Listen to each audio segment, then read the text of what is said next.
Daniel, have you ever struggled with being ruthless, or has it always been like this? Who said I'm ruthless? Someone's calling you ruthless. I don't consider myself ruthless. Ruthless in what way? It's a bit of a vague question. I don't consider myself ruthless. In what way, AB? He'll let us know. He'll ask him. Okay. Tell him, by the way, ask him that question to his face. No, it's not an insult. I know. Ruthless is when you're willing to do whatever it takes to achieve the outcome. So let's say Israel is willing to let little babies die in order to achieve their outcome. That's ruthlessness. They may not want little babies to die, little Palestinian babies to die, but they're willing to consider that collateral damage in order for them to achieve their outcome. So to get the territory back for their people. I don't exactly understand the situation, but I take it it's a battle of territory, right? That's ruthlessness. It's not necessarily cruelty. Cruelty is when someone derives pleasure from the act of innocent people being harmed. I don't genuinely think Netanyahu and them are cruel. I think they're ruthless. Sadistic. No, I think they're not cruel. I think they're ruthless. I don't think that they're cruel. I don't think they go out and kill Palestinian babies for fun. I think they do it as a indirect way of them gaining their territory. The outcome's the same, but that's ruthlessness. Putin's the same. You know, we have family over there in the Ukraine right now, and innocent kids die daily in the Ukraine. I don't hate Putin because I don't consider him cruel. I consider him ruthless for his people, the Russians. He's doing what it takes for Russia to remain sovereign, to remain protected, to have that territory and to sustain the dominance in that kind of Eastern Bloc. But I would not be able to do that. I would just... If I knew there was that blood on my hands, young innocent kids, after having kids of my own, which has definitely softened me in that manner, I don't think I'd sleep. I genuinely don't think I have what it takes to be a ruthless leader. Full admission. I just don't think I am ruthless. No. Anyone can hurt an asshole dude who asked for it. Easy, bro. If someone was like, would you allow for all these men who have done bad shit to innocent cunts and pedos and all that, if you could press a button, would you kill them today and get away with it? I'd be like, bro, I'll press a button, of course. Anyone would. That's not being ruthless. That's just being just. Example, friends came to me to see me in Bali. I wanted to work, but felt bad telling them I don't want to hang out, so I can work. They left now. Sorry, I'm butchering this. They left now in a couple of days on work. You didn't write that properly. I don't understand it. In a couple of days, I'm work.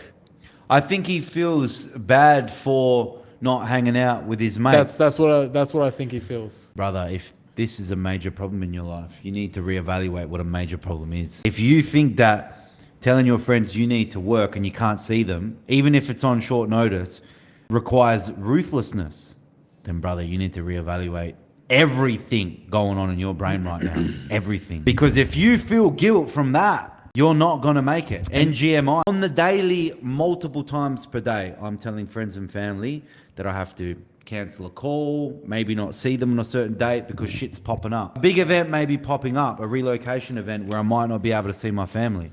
And I'll just call them straight up and be like, I can't do that. You guys have planned 3-4 months in advance. I can't plan my life that meticulously because we're on the go sometimes. Something's popped up. And they'll say, it's okay, Daniel, we love you. We'll see you when we can. And then I will reschedule it. Because I love them. They're my family. I don't feel a second of guilt. Not major, but a quick example is what he's saying. Not a major, but you've fallen behind on work. You've said it there. They've left and now you're a couple of days behind work. I'm not even reflecting. I might have a 3-second introspective moment.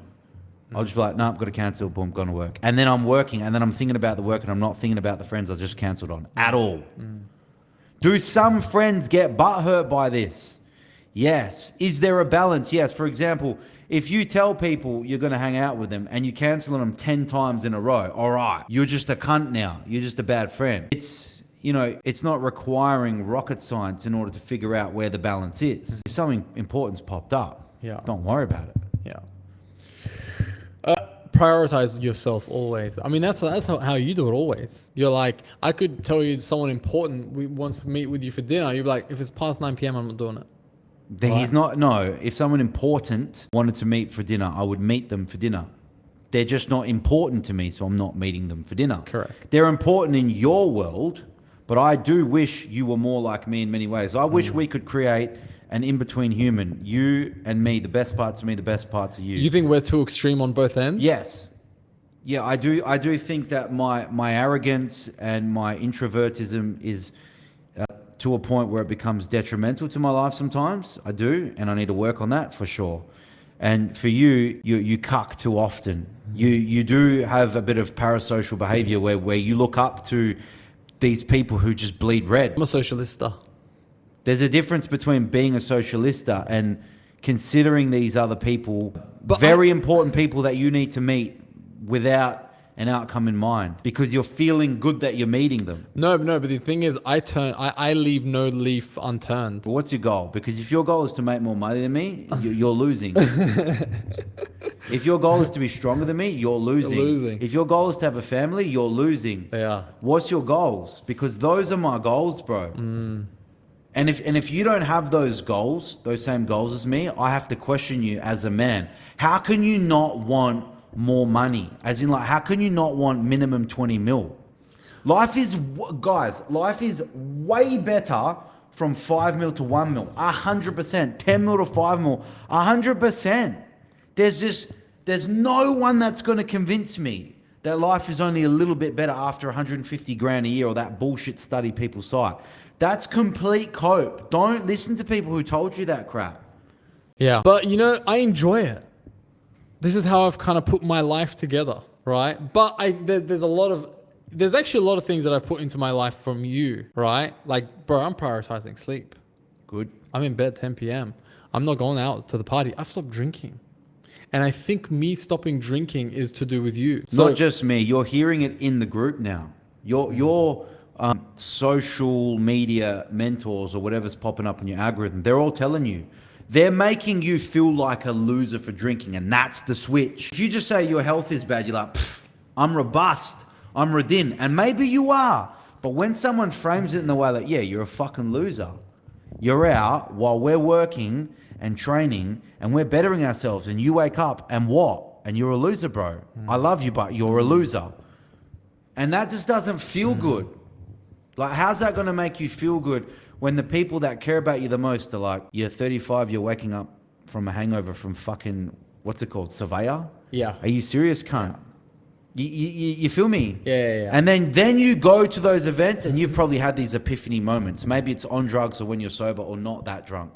And you look around and you're at the club and then you're watching the behavior and you have this kind of moment where it's just you inside your brain and you're looking at everyone and going, this is where it ends. Bro, you know what? I had this moment with you. I had this moment with you in Red Sea when I was stoned. We went to a nightclub stoned instead of drunk. We thought it would be funny. And I never went back to nightclubbing the same after that. Wow. That cooked me.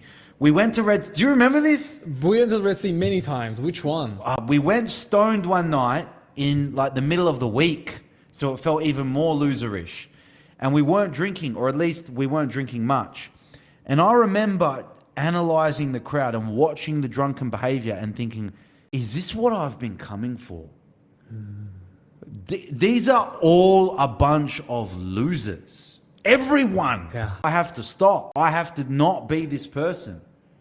And back then I was pretty, mid-tier with regards to my earning capabilities.